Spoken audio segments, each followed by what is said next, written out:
hold on, I'm having a little bit of.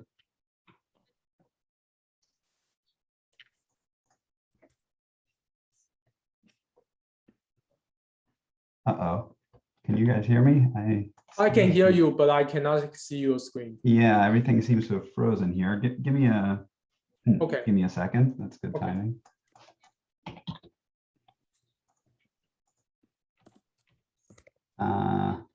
Okay, I better log off and log back on. It just should take a minute.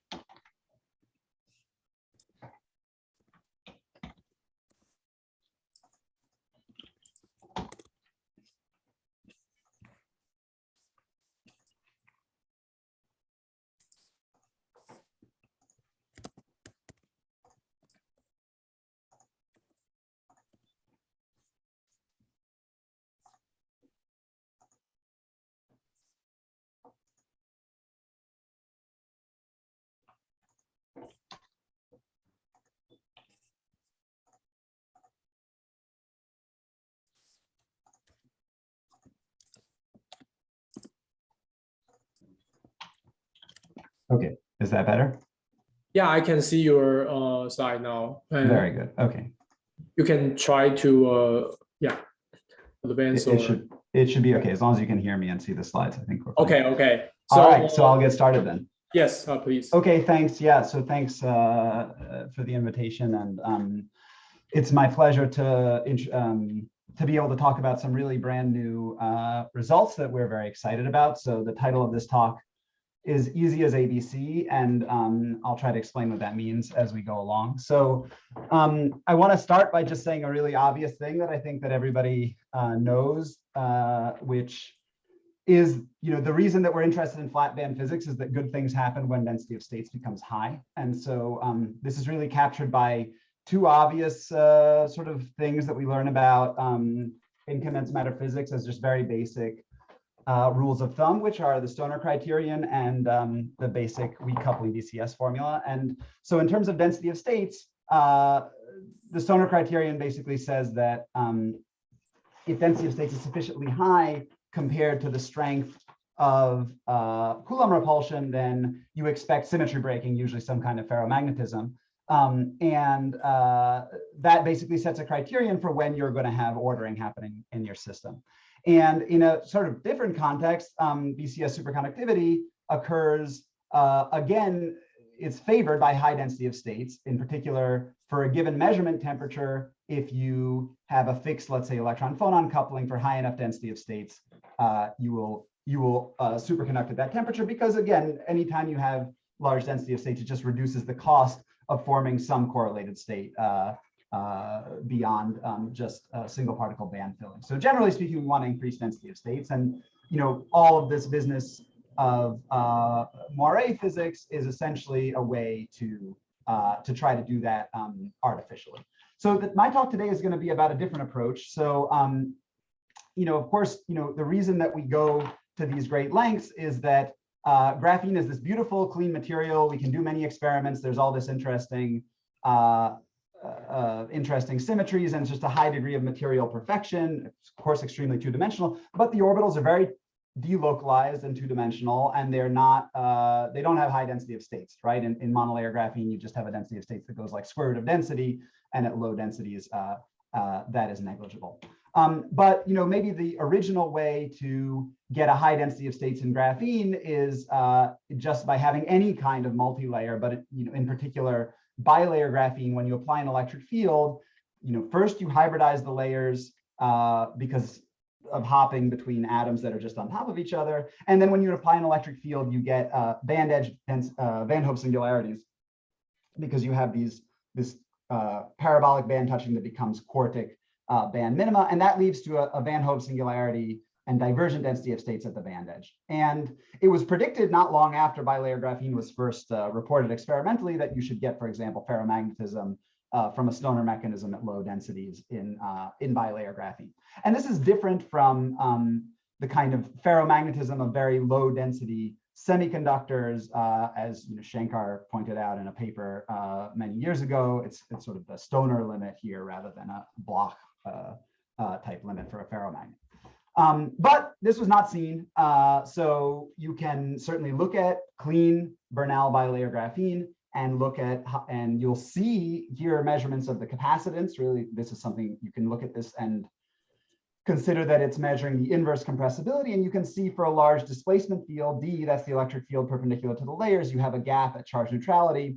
And then you have these deep minima, which correspond to high compressibility. And those are the Van Hoff singularities at the band edge. And not much happens. There's nothing too interesting that that is obvious in this plot. We certainly didn't make much of it. This was measured already 5 years ago. But the basic hypothesis of this talk is that this is really a matter of degree and not of kind. In other words, the basic idea that these Van Hoff singularities should have lots of correlation physics must be correct. How can it not be correct? And really, the issue is just, oh, you're not getting to a high enough density of states so that the Stoner criterion is fulfilled. So nothing really happens. Okay, and indeed, there have been some indications recently in suspended rhombohedral trilayers and in thicker rhombohedral graphite that indeed there's some kind of correlation physics. There's sort of evidence of hysteresis as a function of one or another parameter. Okay, and the basic idea of why this might occur here is that ABC trilayer is just very similar to Bernal bilayer, just only more so. So what I mean by that is that in the simplest two-band model that you could write down, which is not that accurate, but it gets the general flavor. Bernal bilayer has a parabolic band touching, which then gets gapped out into a quartic band minimum with an attendant, 1D like Van Hoff singularity. In ABC trilayer, you have a cubic band touching, which then gets gapped out to a sextic band minimum, which gives you an even higher order divergence in the density of states. And so everything should just be kind of bigger. If you look at the details, so if you actually do a 6-band ABC model, you account for all of these hoppings as accurately as you can. It's a little bit more complicated than that. Actually, the Van Hoff singularities are there even without a displacement field. You can think about where they're actually coming from once you account for trigonal warping and these other band structure features are really saddle points in these trigonally warped band minima. So for example, if we look at a high displacement field, the way the Fermi surface evolves is at very low absolute density, you just have 3 pockets that are separate. And then at the Van Hoff singularity, these pockets merge at a saddle. And then after that, you have an annular Fermi C. So you have here a hole-like outer and an electron-like inner Fermi surface. And then as you keep going to high density, you eventually restore the simple guitar pick-like shaped Fermi surfaces of that you're kind of familiar with from most other graphene at high density. So that's sort of the basic fermiology of this system. But all of these are associated with features in density of states. In particular, this saddle point Van Hoff singularity just gets enhanced as you apply a displacement field, even though it's actually there even at 0 displacement field. Okay, so experimentally, this is not so easy to do because ABC is, of course, not the ground state of trilayer graphene. The ground state is Bernal. So there's some tricks that we developed or adapted from the literature to make this work. In particular, you need to be able to identify the ABCs, which occur naturally in a reasonably high proportion, maybe 5 or 10% of the total area of trilayers might be ABC, and sometimes quite large contiguous areas. But then you need to do certain tricks like cut out the ABC regions with anodic oxidation lithography. We do this with a conducting AFM tip to isolate them, because what we found is that during the process of making these devices, if you have any amount of ABA, those domain walls are rather mobile and they're always going to push in the direction of the ABC. So any ABC domain will be eaten by those mobile domain walls during stacking or heating and so on. But if you actually isolate them, then an isolated ABC domain is reasonably stable and is going to survive your fabrication. You try to sort of be careful about how this. So you can read about this. We have a preprint on Archive that describes this. Andrea, can I ask you a really mundane question on that point? Sure. And by the way, everybody just interrupt as I go along. So if the process of transferring undoes the ABC domain, do you have any idea how you get the ABC domain from exfoliation to begin with? Yeah, I suspect it may be I don't know if you're just the process of transferring doesn't always undo the ABC domain. It just has a good likelihood to if there's something mobile. And it may be that exfoliation makes the ABC domain sometimes. I'm not sure whether you're actually finding stacking faults in the graphite or if you're even quenching something by strain during the exfoliation process itself? I don't know the answer. Yeah, it's a good question. They certainly exist in bulk graphite. So I'm not sure. Yeah. So anyway, Andrea, let me ask a follow-up question to that, sure. which is the metastability known quantitatively, meaning what is the elastic energy difference between ABC and ABA? I mean, just some order of magnitude. Yeah, it's not huge, and I don't have the number off the top of my head. I think I can dig it up, and I probably should know it off the top of my head. 100 Kelvin, or 1000 Kelvin, or 10 Kelvin? No, it's like hundreds of Kelvin, I want to say. Okay, all right, thanks. Yeah, but don't quote me on that. I should look it up. I know it's been calculated, and I don't remember exactly where, so I'll have to find it. Right. A very interesting question, because at the end of this talk, you'll see why I am very eager to figure out how to make this more reliably. So the upshot for now is that the metastability, it's sufficiently metastable that that what tends to happen is that either this process fails completely, in that your ABC converts to ABA, or it fails essentially not at all. You might get two domains, but typically you just have a pure ABC at the end, or more likely a pure ABA. So that means you can generate devices that are very uniform.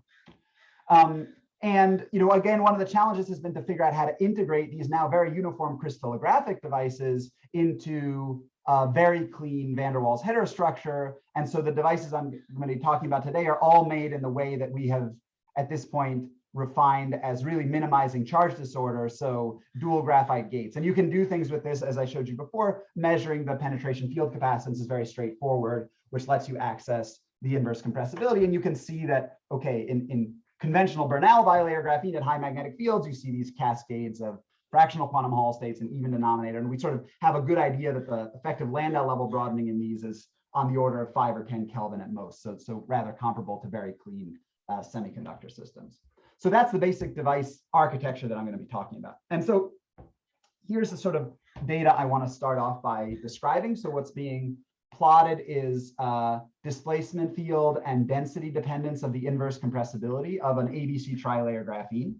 And the claim that I'm going to make is that almost everything you're looking at, every feature here, is actually the sign of a generalized type of ferromagnet. Really what I just mean is a spin or valley symmetry breaking transition. So almost everything you see in this plot is some kind of Stoner physics. There's one exception, which is sort of becomes important later, which is this step in density of states, which you can see over here. That's coming from the topology of the underlying Fermi surfaces that I showed you. That's basically the transition from a simple Fermi surface. Here I'm showing them for the 4 spin and valley flavors schematically to just have a way to keep track of the degeneracy, where you transition from having this simple Fermi surface to an annular Fermi C with an inner and outer Fermi surface. That generates a step as you nucleate that central pocket. Okay, but basically everything else is a correlation effect. So let me show you, just because these samples are so clean, a very powerful technique has for us in the last few months has been to really look at fermiology, not just from trying to match capacitance, but actually from looking at transport. So what I'm showing you here are quantum oscillations, and I want you to notice the scale here is these are quantum oscillations just between 0 and 1 Tesla, so very low field regime, and this is at 0 displacement field, so the same cut that I showed you capacitance. There's the step in density of states, and that step in density of states actually corresponds to this point. So, so if we want to understand this, right, usually you take quantum oscillations, you want to Fourier transform them because you want to understand their periods and frequencies, because those frequencies correspond to momentum space areas. So, so what we're going to do is to try to calculate those momentum space areas. We're going to take the Fourier transform of Rxx of 1 over b, right? That's going to generate a frequency in Tesla, but then I'm going to plot all of these frequencies normalized by the total density of the system. Okay, so we'll call that F nu. And what F nu corresponds to is the fraction of the total Fermi C area that is enclosed by a given extremal orbit of a Fermi surface that corresponds to whatever oscillation has a given p. Okay, so this is what those Fourier transforms look like of the same data above. Okay, so you can see when there's a transition in the so-called kind of real space, B dependence, you see also a transition in the behavior of these frequencies. Okay, so let me point out a few regimes, right? At high density of either electrons or holes, you basically see a strong peak at 1/4 in F nu, and then there are additional harmonics at a half and multiples of that. So what does that mean? That means that every orbit of the Fermi surface encloses 1/4 of the total area of the Fermi of the occupied states, which is exactly what you get if you just have 4 symmetric Fermi surfaces. Okay, very simple.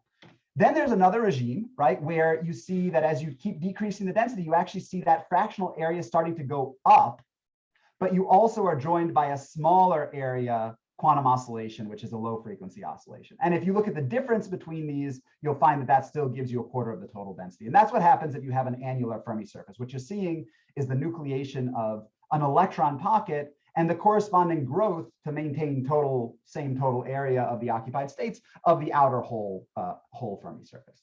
Okay. Then if you keep going to even lower density, then that's where you hit the Van Hoff singularity. So the Van Hoff singularity happens here, and thereafter you actually see a strong peak at 1/12. And that's because now you cross the Van Hoff singularity, you now have 3 pockets in each valley, and so that gives you 12 Fermi surfaces, and therefore this sort of 12-fold oscillation period. There's one little anomaly, which I'll discuss more later, right? Which is that there's a very narrow region, which corresponds actually exactly to where the Van Hoff singularity is for the electron side, where you don't see something at 1/4, but rather you see something at 1/2. And as we'll see, this is exactly the signature of some symmetry breaking. There's some narrow region where you simply have ferromagnetism and you polarized into 2 out of 4 of the flavors. So Andrea, I didn't understand the fan that emerges from roughly -1.25 filling on the whole side. Yeah. What is that corresponding to? That corresponds to where you're nucleating a new pocket inside your Fermi surface. So. Okay, so you're still within this sort of low energy kind of single band of the trilayer here. You're in that. Yeah. Everything is going to be within the low energy single band. It's all details of these. What's happening is, if you start at high density, your Fermi surface looks like this, and then at some density you nucleate this new pocket. Yeah. And it has, cyclotron. It has semi-classical orbits, which can show quantum interference, independent without at low enough fields. There's no breakdown between these Fermi surfaces. You just see kind of orbits of one and orbits of the other independently. Okay, thanks. Yeah. Okay, so there's no Moiré here. I think that everybody is always confused when I talk about this because they're expecting that there's some Moiré, but there is no Moiré in this system. Okay, so now let's look at high displacement field, okay, where in compressibility, it's already very obvious that there's correlation effects, and that's because there's lots of negative compressibility. Okay, so wherever you see sort of this bright blue here, that's very strongly negative compressibility, and that's not a single particle effect. It's typically associated with non-uniform charge in your 2-dimensional electron system, right? Examples are like Wigner crystals, but also first order phase transitions where you actually break up the system into puddles of states that have a different energy, different density for the same chemical potential. Okay, and if you now just take some spots and measure the quantum oscillations, let's say in this phase, in this phase, in this phase, and what I mean by phase is just regions that are separated by these bright lines, what you find is that those bright negative compressibility lines demarcate transitions in the degeneracy of the Fermi surfaces. So, for example, at high density, you see a peak at 1/4. That means that each Fermi surface is 1/4 of the total density, right? But then in the central region, you actually see a peak at 1/2.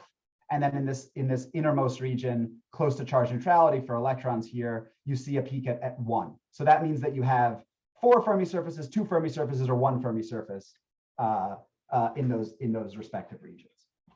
Okay, so this looks an awful lot like you're just ferromagnetically polarizing in this sort of space of spin and valleys. So you can try to capture this with a very simple, stoner type model. Okay, it just takes into account the band structure of the trilayer and just some exchange that favors polarizing into a subset of those flavors, and we'll take that to be symmetric to start with. Okay, so it takes some real band structure, but it's just a rigid band stoner model, nothing too exotic. And what you find is that the qualitative behavior is basically reproduced. So here's experiment on top and theory. And the main thing is that you see the sort of dependence of these black lines in the theory are where these Stoner transitions happen, and they match the qualitative behavior of experiment. And that's just telling you that these transitions are indeed following the density of states of this Van Hoff singularity as it develops with displacement field. It fails to capture actually even the correct number of transitions. So in this sort of very symmetric Stoner model, it likes to find a state that has three pockets, three flavors occupied rather than in experiment, we only see 1, 2, or 4. You can fix this with a sort of putting in a small Hund's rule type coupling that will just favor the twofold state over the 1 and 3, just kind of, a little ad hoc, but this is related to, let's say, short range interactions that lift where the values are obviously not actually symmetric. But to tell which flavors are favored, you have to do some experiment, but we can do that. So we can look at the dependence of these phase transitions. So this is a cut at high displacement field here. And then as a function of the in-plane field, and we can trace which phases are favored or disfavored by the in-plane field. And what you can see is that the fourfold phase is disfavored relative to the twofold phase by an in-plane field, and there's a cusp. That's what you'd expect if the twofold phase was spin polarized and the fourfold phase is not. So that's telling you that there's some zero magnetic field magnetization, or at least a divergent susceptibility in the twofold phase. But the 1 and twofold phase are not distinguished by the in-plane field, suggesting they're probably both spin polarized. Okay, so we can sketch this out. We can say the 1-fold phase is probably spin and valley polarized, most likely. The 2-fold phase is valley unpolarized but spin polarized, and the 4-fold phase is of course symmetric. Okay, the interesting thing is this implies a ferromagnetic Hund's rule type coupling rather than an anti-ferromagnetic one, which is sort of what you get in graphene quantum Hall usually. We can actually check whether this makes sense by looking at anomalous Hall. So in the 1-fold phase, you indeed see an anomalous Hall, whereas in the 2-fold phase, you don't. So that's consistent with our picture that the 1-fold phase is just valley polarized. The 2-fold phase is valley unpolarized, but spin polarized, and the 4-fold phase is symmetric. Okay, so that's what I'm going to say about the electron side for now. The whole side I've avoided talking about because it's much more complicated. Okay, so and this is kind of already clear in the single particle band structure, because you now have, whereas the electron side, the key feature is that at high displacement fields, the Van Hoff singularity is right at the band edge. That really simplifies things. For holes, the Van Hoff singularity is at finite hole density. And also then you have a much broader range of density where you have an annular Fermi surface. So that means there are a bunch of different types of transitions that occur, right? Now, in the experiment, it's true that there are some simple regions where it looks like the quantum oscillations are just as simple as they are on the electron side. So, 1-fold, 2-fold, and 4-fold regions with a simple Fermi surface. But there are also these regions where if you look at this is one Tesla data, there are very dense crossings of Landau levels, right? And that seems to be beyond the sort of simple half quarter and full metal type picture. So I'll get to that in a second. The electrons, the whole side also just has sort of some stronger phenomenology. I don't really know what to say beyond that. For example, if you're inside this simple quarter metal phase, you can see that as a function of displacement field, you can actually tune the anomalous Hall effect. You can even make it hysteretic. So there are regions here where you have pretty strong irreversible dynamics and this nice, coercive field behavior that you can turn on. It's interesting if you compare it to Moiré systems that we pretty much always see a single jump of in the magnetic reversal. So it doesn't happen with these kind of Barkhausen steps that indicate domains and domain pinning. We never see that. It always just goes in one jump. There's also, the metastability is pretty strong. You can, at zero magnetic field, you can just stabilize, let's say, a fully spin and valley polarized state versus a totally symmetric state in a metastable state, and then it'll jump as a function just purely of gate voltages. So you can sort of live in one state and then have it be in an excited state for a long time. I think what that tells us is that some of these phase transitions can be very strongly first order. You can really live in a metastable minimum kind of indefinitely, unless you, at least at low temperatures. But let's try to understand, some of the more the complexity of this this phase diagram. So, the most obvious thing is that we know we have this step I showed you already, this change in Fermi surface topology where you nucleate a new internal Fermi surface, right? There's also the possibility, because of this finite density of states at finite density Van Hoff singularity, for partially polarized phases. That's much more likely. You can find that in the Stoner model as well, right? And so which of these do you get? This all looks very complicated. How are we going to figure it out? It turns out we can figure it out, and you do get both. There's sort of a whole cascade of different transitions that happen. So let's turn to quantum oscillations again, right? Because that's the simplest way to look at this. So I'm showing you again a cut here along this trajectory of holes, but this is Fourier transform of quantum oscillations measured in the low field regime. Okay, and as before, at very high density, you just have a strong peak at a quarter and its harmonics, right, which indicate a simple fourfold Fermi surfaces. At lower density, you've reached this, what we call the simple twofold phase. So that's where you have a strong peak at 1/2, so 2 Fermi surfaces. And again, you always get some harmonics. And then, we have this region of annuli where you see the growing outer Fermi surface and a compensating smaller Fermi surface inside.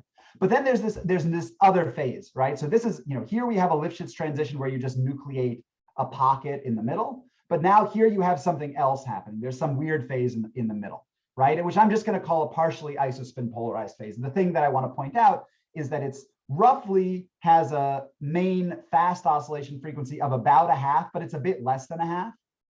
And there's some spectral weight at very low frequencies, indicating there might be, something like 2 Fermi surfaces that are big and maybe 2 Fermi surfaces of a different flavor that are small, or maybe even 12 Fermi, who knows, 6 Fermi surfaces, some small pockets in another flavor. Okay, so we're going to call these partially isospin polarized phases. And they're pretty ubiquitous. So you can see basically the same pattern repeat here, but starting from a twofold phase, right? And then you have a twofold simple phase, a twofold annular phase, and then eventually you'll get to a simple spin and valley polarized phase and a spin and valley annular phase. But in between, there's some partially isospin polarized phase, which is a little bit hard to tell. The quantum oscillations are rather confused in that phase. They're not nearly as sharply defined in general. And then, of course, at low density, you have, past the Van Hoff, the final Stoner transition back to some symmetric phase with lots of small pockets. Okay, so we can tentatively make a phase diagram that looks like this, where we can sort of map out what all of these phases are and indicate where you have simple quarter metals, simple half metals, annular quarter metals and half metals and full metals, and some of these partially isospin polarized phases. And there's sort of Lifshitz transitions all over the place and Stoner transitions all over the place. Okay, so it's rather complicated. Okay, but let me talk about 2 things before I sort of get to the main event. So one question is, okay, this all seems very generic. What about bilayer graphene? Why did we not see this in bilayer graphene? And the answer is just human error, right? So we went back and we measured a device that we made 4 or 5 years ago, and all of this physics is actually there. We just missed it. We just weren't paying attention. We thought it was single particle band structure and it wasn't interesting. You have to go to much higher displacement fields. So these are actually quite large displacement fields for these types of devices. But what you see is this is just Bernal bilayer, and you can see a lot of the same features. So a 1-fold phase, a 2-fold phase for holes. And then for electrons, it's at very low densities. And that sort of makes sense with the band structure. There's an interesting fact, right, which is that the hopping gamma 2, and thanks to Mike Z for pointing out this fact, that in ABC, there's an extra hopping that's not present in Bernal bilayer. And that basically has the effect of moving the Van Hoff singularities, even at 0 displacement field, to finite density. And that just makes them easier to notice. But actually the densities where all these Stoner physics happens in Bernal bilayer graphene, once you're at high enough displacement field, is rather comparable. It's 5 × 10⁻11 electrons per centimeter, or holes per centimeter squared. Okay, I'm going to just briefly talk about Moiré, just out of deference to the title of the conference, right?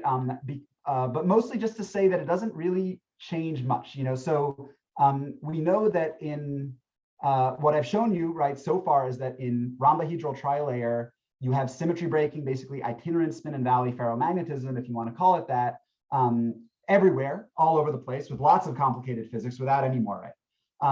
The thing that you don't have is gap states, right? This is all the physics of metals so far.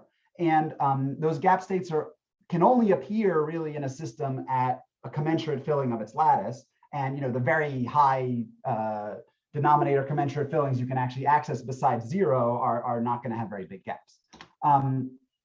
So you can change this, of course, by putting on a periodic potential. And there was this idea really due to Feng Wang that this was a way to make a flat band, right? And in fact, there's a bunch of physics that shows up: ferromagnetism, indications of superconductivity, correlated insulators at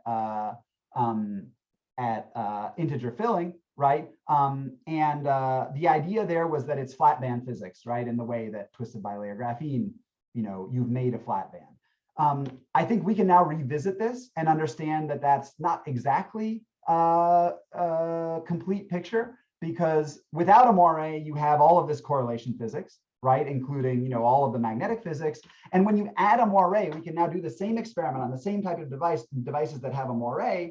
And basically, most of these phase transition lines don't change much. They're modified around integer filling, but qualitatively, it's the same ferromagnetic physics, right? You get the physics of gaps now, right? So some of these are Chern insulators, but basically the physics is that, you get a gap in the Moire system if commensurate filling over, is happening at a density where the non-Moire system already had lost enough degeneracy to make that a single particle gap.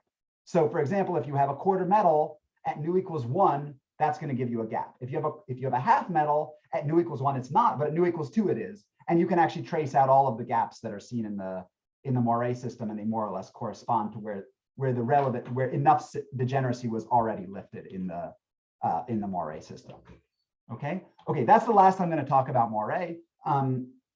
So let me turn back to ABC without a Moire, and I've been a little bit cagey about showing you capacitance here and transport here, but I haven't just shown you like, okay, what's the resistivity of this sample as a function of all of the parameters, right? And so if I take the same range of data, right here, I'm plotting inverse compressibility. We have all of our states with broken symmetries, right? And there's this whole cascade which I've just explained to you. Okay, so now what does transport look like in this regime, right? And basically, it's superconducting all over the place. Okay, and this was quite unexpected. So in particular, there are really 3 regions here that I'm going to point out. Okay, where you have these ranges of displacement, field, and density, and there's a strong one which we'll call superconductor 1. There's a very weak one called superconductor 2, and then there's a kind of also quite weak one for electron doping called superconductor 3, which well, there they are. They're a bunch of superconductors. Okay, and it just happens. Okay, and so what you can see on the bottom here is temperature dependence of nonlinear transport for these points that I'm pointing out, superconductors 1, 2, and 3. And you can see that below some pretty low temperatures, right? Like 100 millikelvin is the 120 millikelvin is the onset temperature for SC1, and SC2 and 3 are more like 50. But superconductivity shows up. Okay. It seems like, right, and I'll get into the details of this again, right, but they're all happening at these transitions where the symmetry of this isospin symmetry of the system is changing, right? So where you're going from, again, I'll do this all in detail, but you're going from, let's say, fourfold symmetry to some kind of isospin polarized phase, okay? And so the agenda for today, and the preprint will be on archive, I think, tonight, is to just try to sort of tell you the state of our knowledge and thinking on especially superconductors 1 and 2. I'm not going to talk about superconductor 3. That one sort of nobody ordered. Who ordered that, right? To quote, I think Murray Gell-Mann, like we hadn't studied this regime. We don't know enough about the fermiology. It's rather crowded, so we're sort of working on that now. But superconductors 1 and 2 are exactly in the regime that I just told you everything about. We think we understand that reasonably well. We have a lot of data. We can really constrain what's going on. So I'm going to tell you everything we know about those superconductors.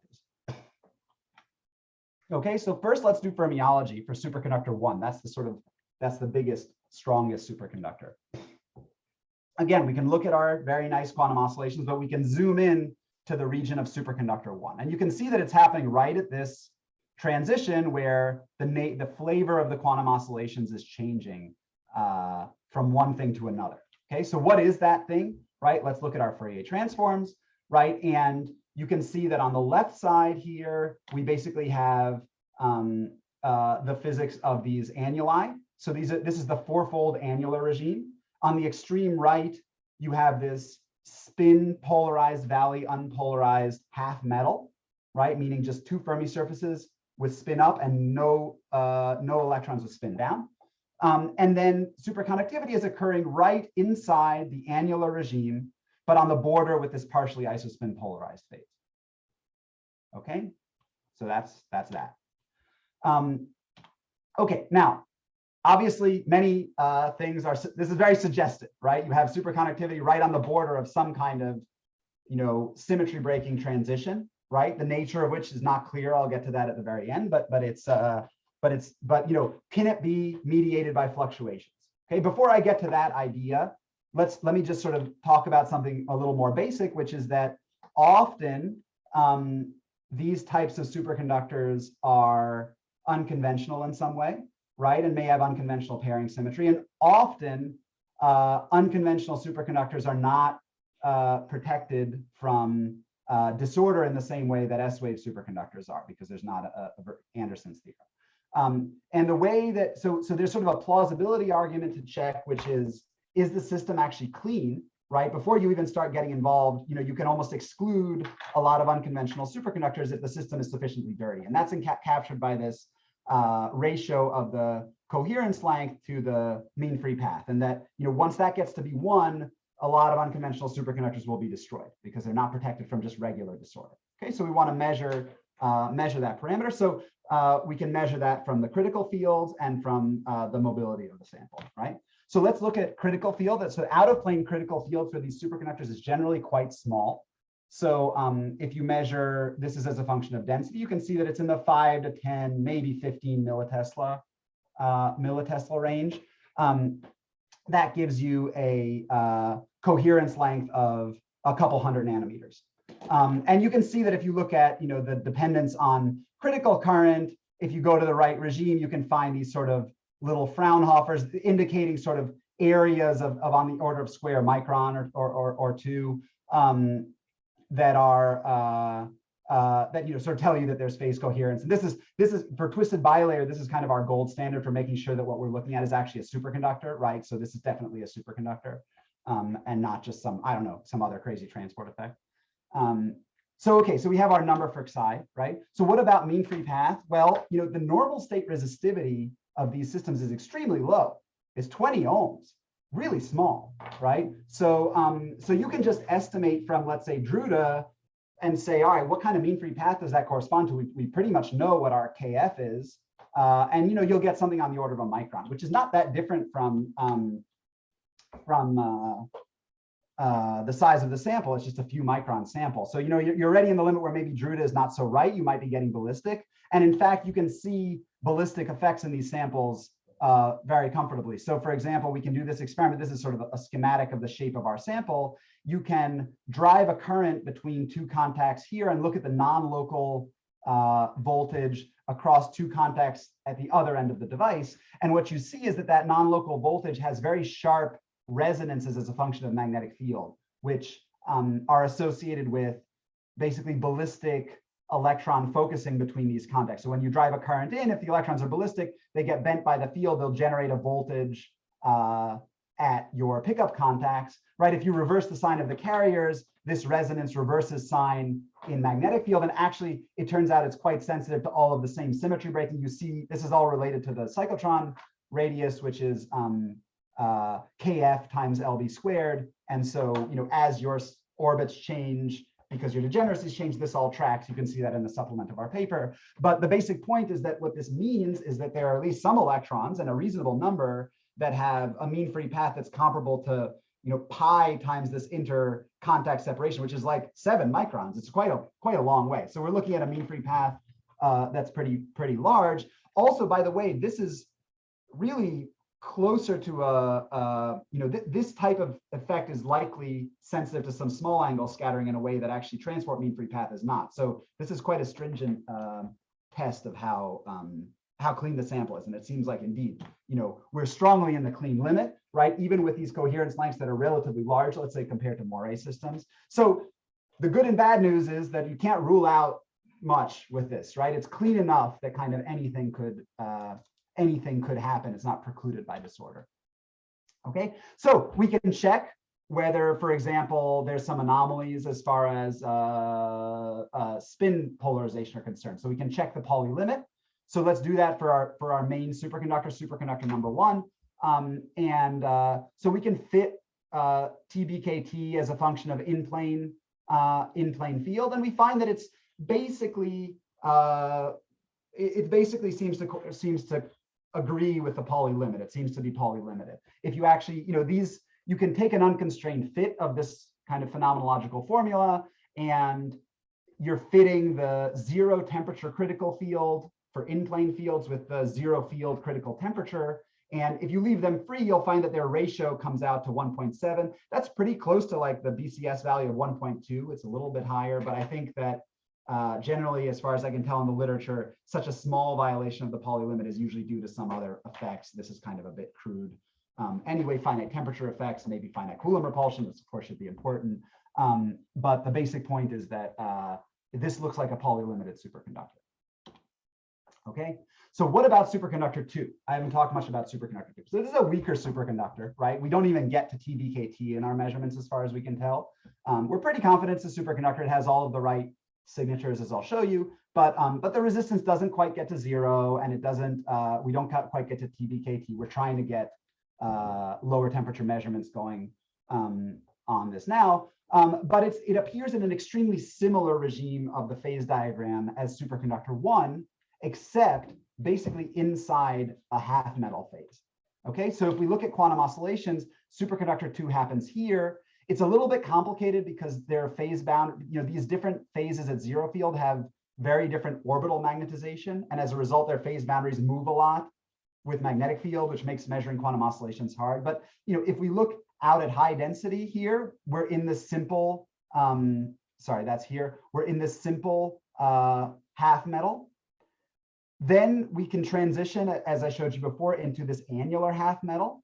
Okay, where we have a big Fermi surface and then a small Fermi surface that's nucleated. And that's the regime that's continuous with where superconductivity occurs. And then there's a transition, which you see in the resistivity, into some kind of partially isospin polarized phase, and then finally some fully spin and valley polarized phase on the right. So it looks like it happens again in an annular Fermi C, but now in a half metal, right? Something that in fact we think is fully spin polarized. Okay, and when we look at the in-plane magnetic field dependence, it looks like superconductor 2 violates the Pauli limit by at least an order of magnitude, because if you look at the out-of-plane field dependence, it is gone by 1 millitesla of out-of-plane field. But if you put the in-plane field, it's 1 Tesla, and it seems basically unaffected. Okay, so it seems to simply not care about the in-plane field. If anything, a bit of in-plane field may help it, but we're not sure if that's a real effect or something having to do with thermometry and cooling and nuclear spins in copper, and we're sort of still trying to work that out. But it violates the Pauli limit by a very large factor. Okay, so here's a thought about that, right? Which is that if the way that we are thinking about this now is that if you have, let's say, electron-phonon coupling, it provides some attractive coupling in any channel, right? It's just that usually you get the most attraction in an S-wave channel, and then that's where you superconduct, and that's most superconductors. But here, the energetics of ABC are that you have this Stoner physics, which is very strong, and here you're deep in this half metal regime. So you can think about, reverse spins are separated from the ground state by an energy gap of 5 millivolts. That's basically the strength of U. The superconducting energy scales are tiny in comparison. They're, I don't know, 3 orders of magnitude smaller, right? So there's certainly, you're not going to start to mix other spins. You can think there's a very big stiffness, I guess, you would say. The other spins are just out of the problem. So then you'd like to make pairs in this half metal. You can't do it in a singlet channel because everything is spin polarized. But what you have in graphene, which is sort of special, is that even though you don't have inversion symmetry, you have basically spinless time reversal symmetry because you have the valley K spin up and valley K prime spin up have the same energy. Again, because without spin orbit, there's nothing to make them different. So basically, that lets you very naturally make this order parameter without having to pay any single particle energy coming from spin orbit. And that's a kind of natural way to make a superconductor. I'm sure there are others. This is sort of the one that comes to mind. And this was considered by, there's been a fair amount of effort on, I think, and Shankar has also sent me one of his papers on this. There was this question about whether twisted double bilayer graphene is superconducting. The experiments seemed to say it was superconducting. Then later it seemed they didn't say it was superconducting. But that didn't stop lots of theory from coming out about how to make such a superconductor. And as I understand it, the symmetries of that system are very similar to this system. So some of these sort of general considerations may apply. And at least for this superconductor, which I think I sort of understand, it actually may not even require such a clean sample, because you basically have, you need to have intervalley scattering to degrade the order parameter. So it's a little bit protected. It's like kind of similar to having S wave in each of the two valleys separately, even though overall it would be, I think, as I understand, this one is P wave. Andrea, let me ask a question. So in this view that you're suggesting, one possibility is that you have this kind of valley singlet, I guess, right? Yes, exactly. It's valley singlet. You understand what the magnetic field dependence is telling you about a valley singlet pairing? Yeah, basically it's telling you that the in-plane field apparently isn't having a big effect on the valleys, at least at the fields that we're exploring. No, but it eventually goes away. So is there some equivalent to the Pauli limit that B is coupling to valleys somehow? There should be. It's, so far we have not really seen it go away. Oh, I but see. We only have a 1 Tesla in-plane field in the setup that we're measuring in right now. So, here it has not gone away with B parallel. Yeah, let me ask the question this way. Precisely what I'm asking is, if it is a valley singlet pairing, can you anticipate some way that you would expect parallel field to couple to that? Should it just not couple? Yes, it should couple eventually. And as far as I understand, it should couple in a way where it should care then about the angle. You should see the trigonal warping effect in the direction of the in-plane field. So it should have some like 3-fold or 6-fold symmetry or something like that. But we haven't seen anything like that, but we're not getting to fields big enough to even kill it. So, yes, but eventually it should go away, because the in-plane field does split the valleys in this kind of more complicated way, in a momentum dependent way. Thanks, Scott. Yeah. Okay, so I think I don't know how much time I have. I'm going to try to wrap up relatively quickly by just talking about a few thoughts on like maybe what's going on here, right? Let me preface this by saying that I don't know, right? But I'm going to talk about try to give some context in a few different ideas that people have had for how you get superconductors in similar types of systems, right? So first, I just I know that there are a lot of people in the audience who are going to be excited about thinking about fluctuations. So let me at least say some things that I think need to be said about how that scenario could arise, right? I think one of the issues with thinking about that scenario is that if you look at quantum oscillations, right, superconductivity is happening at the brink of usually a pretty discontinuous looking transition, in the sense that oscillations look like one thing, then there's superconductivity, and then rather suddenly they look like something totally different. So naively you might say, it looks kind of first order, and maybe fluctuations aren't going to be so important. Let me save that scenario a little bit by saying that, well, it's not as first order as some other transitions, so maybe it's not that strongly first order. We don't, for example, see this is hysteresis that I showed you before as a function of displacement field for a different transition. We don't see anything like this. Resistivity in the normal state, for example, is relatively smooth over the range where superconductivity eventually occurs as it interpolates from one to the other. So it could be second order. I can't exclude that. I don't see hysteresis, for example. One, I think, important consideration is that it's not obvious what this partially isospin polarized phase is. At first blush, you'd think if you have a spin polarized half metal, and then you have some partially isospin polarized phase, you might think it's some spin imbalance phase that's basically the same symmetry as the spin polarized half metal, but just separated by a Lifshitz transition, where you now have majority and minority spin Fermi surfaces like in a regular ferromagnet. That does not seem to be the case, interestingly. it seems like there's a distinct phase, and this partially isospin polarized phase can be quite complicated, but it seems like this is the superconductor. There's a phase proximal to the superconductivity, which is suppressed by an in-plane field in favor of some partially isospin polarized phase that is spin polarized. So it seems like there's really two types of phases here. There's the spin polarized half metal, and then there's some spin polarized, partially polarized phase where you have some minority Fermi surfaces of the opposite spin, but then they're separated by a sharp transition from something that is spin unpolarized, and that's the thing that is next to the superconductor. So, so I think, you know, the theory challenge is relatively clear. It's okay if you want to make a flux, you know, you want to come up with some story about, you know, fluctuations of a given order. You know, it would be nice, this is for superconductor 1, that you can get something that is apparently Pauli limited superconductivity coming from fluctuations of some isospin order that is not on net spin polarized. And okay, these are a couple of, at least I think, reasonably strong constraints on what this, on a fluctuation mediated mechanism. And this seems to be true for all of superconductor 1. For superconductor 2, because everything's already spin polarized, it's harder to do this measurement. We just don't know. Harder, it's impossible to do this exact measurement. Okay, so one scenario I think is that, you know, what's happening here is that, you know, you have fluctuations of the ordered state over on, you know, in the disordered state, and they're helping you get superconductivity because they're mediating pairing somehow. Okay, that's an idea. Like in heavy fermions, people thought about this a lot. Okay, what about phonons, right? I think the main quantitative issue for phonons is, why does superconductivity occur so close and seemingly exclusively close to these symmetry breaking transitions? Okay, if the two have totally different origins, isn't that a huge coincidence?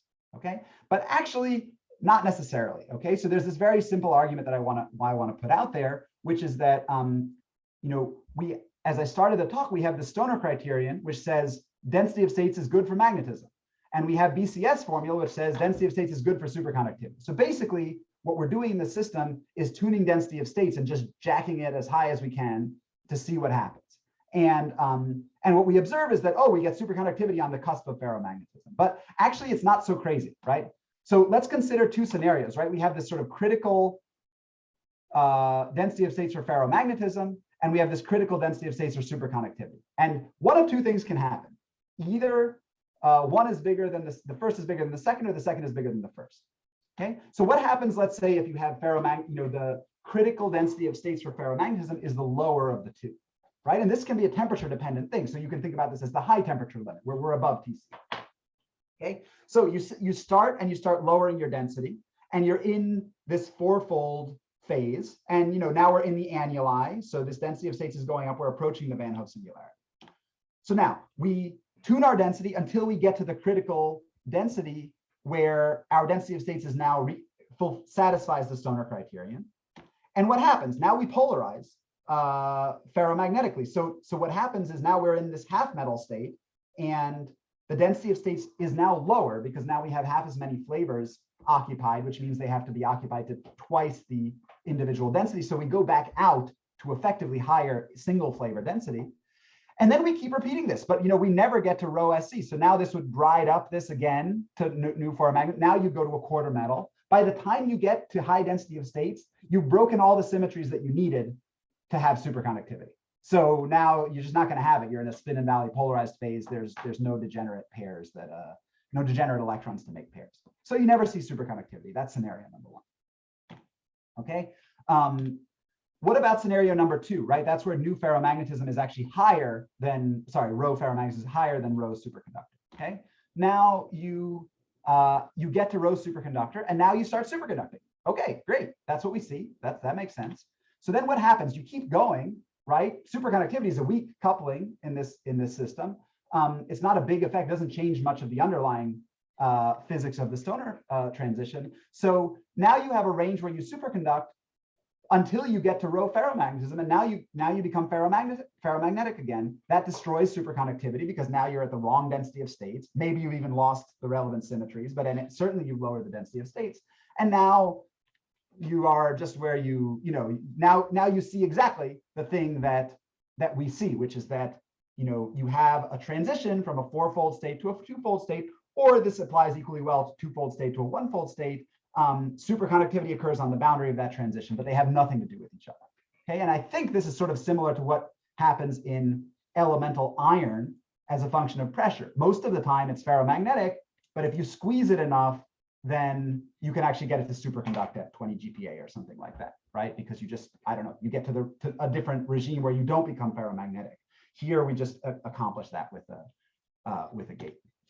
Okay, so let me point out there's a little bit of a quantitative issue with phonons, at least in the most naive picture, because again, this really hinges, the plausibility of this situation hinges on the idea of whether the superconductivity is really close to the ferromagnet or if it's just not that close. And what do we mean by really close, right? So let's say we take our weak coupling BCS formula and say, look, what we observe is that changing the density by about 5% changes TC by a lot. Now, it depends on what we think our base temperature is, right? Our base temperature is not 0. So, okay, our base temperature is maybe 40 millikelvin for the actual electron. So maybe that means delta TC over TC is something like 0.6 or 0.7.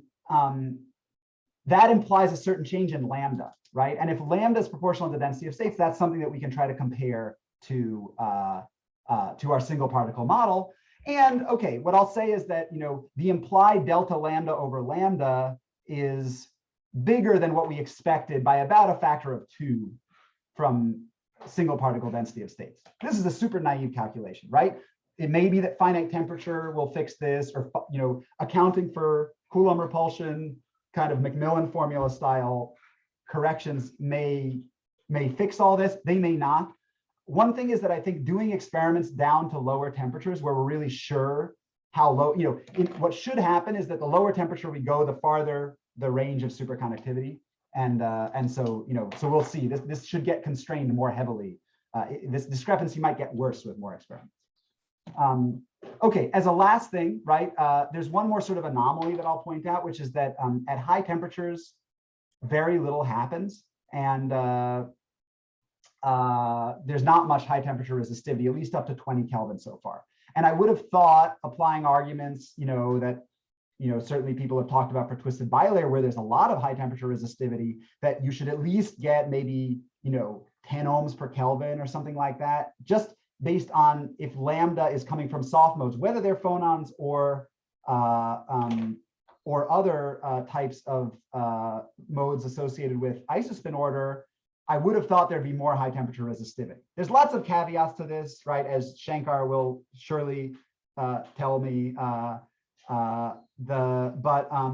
But we don't see much, right? There's almost no temperature dependence up to 20 Kelvin. These are kind of very small effects. So, okay, let me put out there a kind of idea that would be, of course, very exciting, which is that the superconductivity doesn't have to do anything with soft modes, and it's all just Cohn-Luttinger type mechanism. There's some papers from, in particular, this recent one from Steve Kivelson and Andrei Chubakov about an annular Fermi surface and how that might give you some kind of considerably higher temperature sort of Cohn-Luttinger type mechanism.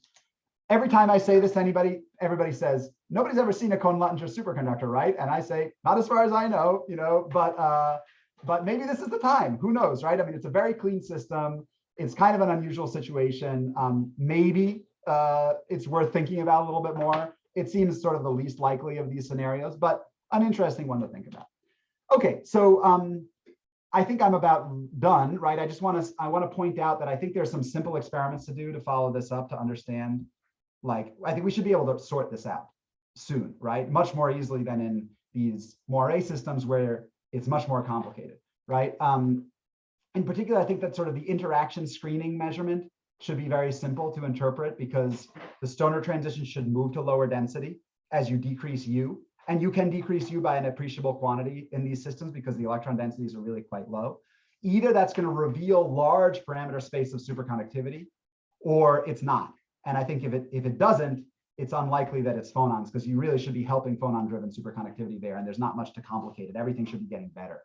I think looking at the thermodynamics of all these transitions and understanding what the magnetization is doing, what the entropy is doing, and what the chemical potential are doing, and whether first or second order should also be pretty straightforward to do. Because these systems are clean. You can make devices where you can do these measurements very accurately. And I think, understanding this proximal phase, if it does turn out to be important for fluctuations, it seems like it must be a charge ordered phase, given that it's not a spin ordered phase, or at least not a spin polarized phase. And then, of course, I think the same thing that got us here in the first place is just have a look at more systems. Presumably, this is just the first of a broad class of just graphite superconductors. I don't see why ABCA shouldn't superconduct. For that matter, I don't really understand why Bernal bilayer graphene doesn't superconduct. We're looking very hard for it. We haven't seen it yet. It does everything else that ABC does. Some of those details may turn out to be important and may give some idea of the mechanism. And the final thing I want to say is that, these samples are very reproducible as far as we can tell. We have only measured transport very carefully like this on one, but when we measured capacitance, all, in different ABCs that are not aligned, all these phase boundaries are exactly the same down to like minute details. And these are samples that have, fractional quantum Hall physics at a few Tesla and, generally very clean. And they host all this different types of physics. So, you have insulators, this is an insulator, this is a ferromagnet, here are several superconductors. If you add a Moire, even in a part of your device, you can get quantum anomalous Hall. Mike has a prediction that if you add TMD encapsulants, you can get quantum spin Hall at charge neutrality. I think there's lots of room to play making junctions and interfaces and bringing these different topological and correlated states into contact with each other that I think should be quite exciting to explore. And some of those experiments may also help us understand the nature of this superconductivity. So anyway, let me thank my group, and in particular, let me call out Haoshin Zhou, who is my senior student, and Ben Shea, who's an undergrad, who worked closely with him, who really are the ones who deserve the credit for a difficult project, both on the side of the fabrication, but also on the side of the measurement and getting all of this worked out. It's been many months of very hard work, and I appreciate their efforts. And let me thank all of you for listening. I'm happy to take questions. There will be an updated version of the paper on ferromagnetism, the paper that's posted now. We missed some of this physics, which we've since figured out, and I just explained to you. And also there will be the preprint about superconductivity is going to appear, I think, in tonight's archive. So if you need it sooner, you can email me and I'll send it. But thanks everybody again. I'm sorry if I went over time. Okay, thank you, Andrea, for such an excellent and exciting talk. So now open to a few quick questions. So Andrea, I just want to point out one very quick thing. So the conducting gel annular Fermi surface is probably relevant for the whole top side, but not for the electron top side, at least based on your talk. Well, we don't know, because the electron dope side also happens in a regime where there's complicated Fermi surfaces. It's not clear. It may be relevant there. It's more that we just don't really understand the fermiology precisely. There are annuli, because that's happening at very low displacement field. Anyway, it's a detail I'm happy to talk about offline, okay. But it may well be similar there. We're just not sure. It's just more of an experimental issue. Okay, Ashwin, please. Yeah, a couple of quick questions, very stimulating, of course. The first one is about this partially polarized, is that what you called it? PIP phase next to SC1. What do we know about that? I think you said it's not spin polarized. Yeah, we know it's not spin polarized, but we know that otherwise it rather resembles, it has a big Fermi surface. It has two big Fermi surfaces and some number of small ones. Mm-hmm. But and for example, do you see not spin polarized? Mm-hmm. But what about quantum anomalous Hall? Do you see quantum anomalous Hall there? Not very strongly. You mean anomalous Hall? Anomalous Hall, sorry. Yeah. Yeah. Not very strongly. We looked a bit, and it wasn't obvious. It's hard so it's because consistent. when you have lots of Fermi surfaces, you can get like anomalous looking Hall effects at low fields just from Drude. So how do you tell the difference between that and anomalous Hall? Those are just regular Hall. They're just multi-band Hall. So it's not really possible to know very well. But if they're not strong, but could you? So could you rule out like valley polarized, partially valley polarized, or? I don't think it's valley polarized. That's right. Yeah. My guess is that it's either valley coherent. Probably it's valley coherent, but potentially it's. I guess in principle it could be valley antiferromagnet. That, I think see. Mike says that would be a little bit weird, given if, for the Hund's rule coupling to change sign, randomly. It's sort of, I mean, the fact that your I don't know. superconductor is a singlet, I think it's suggesting the Hund's rule is antiferromagnetic in this regime. So maybe it's not, maybe it changes sign, but yeah, you'll have maybe, to. yeah, I don't know. Yeah, that's, Mhm. I mean, Yeah, the it other. is antiferromagnetic in every other graphene system most of the time, right? So Mhm. lots of others anyway. Right. The other question is, how does this fit into the phase diagram in the Moire ABC, the Feng Wang, David Goldhaber Gordon? They saw a Yeah, superconductor so I also. think that if I want to try to fit it in, the density where we see SC2 matches where they reported something, and the in-plane field robustness matches what they saw. The thing that I don't understand is the out-of-plane field. They saw sort of almost no effect of an out-of-plane field, and we found that it's, a 1 millitesla out-of-plane field will kill it. So that's a discrepancy that either is coming from Moiré or some other unknown issue, right? So that's very different, but the other two are similar and the density is kind of the same. So I think that would seem like if that was a superconductor, then it's SC2. But the normal state resistivity is much larger there, isn't that true? It is much larger, yeah. So SC1 doesn't fit inside the phase diagram of the Moire ABC. No, there was nothing. It's too large. I mean, we were looking for it. I don't see why it wouldn't be there because it's in a regime where the Moire has very little effect, actually. So we're going to try to look for it, but yeah, so far that doesn't have anything to do with anything that has been discussed. All right, thanks. Okay. Yangzi, let me just make a quick comment, Andrea. So Andrea, the take-home pure experimental message, leaving out Kohn-Latinger and all the theoretical things that we theorists love, is item 1, you see superconductivity without Moire. So at least Moire is not necessary for seeing superconductivity. You clearly see superconductivity. And item number 2 is that in this superconductivity, it seems that being nearby a flavor symmetry breaking phase is somehow helping the cause. That's where it happens. I can't ascribe motivations or even causality, right? But in this one sample at least, right? So are these the two messages I should take? I mean, I should add, it's a bit self-serving that I changed my talk completely after you send me the preprint, and my talk will be almost entirely on these issues. Okay, but Yangzi's show did not sleep for the last 56 hours. So I'm actually going to show a complete theory comparing with your experiment. But I mean, is there any other take-home message that I should yeah, I mean, I think that the fact that you have two transitions which are very similar, but one is from a full metal to some isospin polarized phase, and the other is from a half metal to some isospin polarized phase of lower symmetry. And superconductivity occurs sort of in the analog of one and the other. I think they're probably very similar, whatever they are, right? So it would be nice if, one had a mechanism that would explain both, but in the same way rather than in different ways.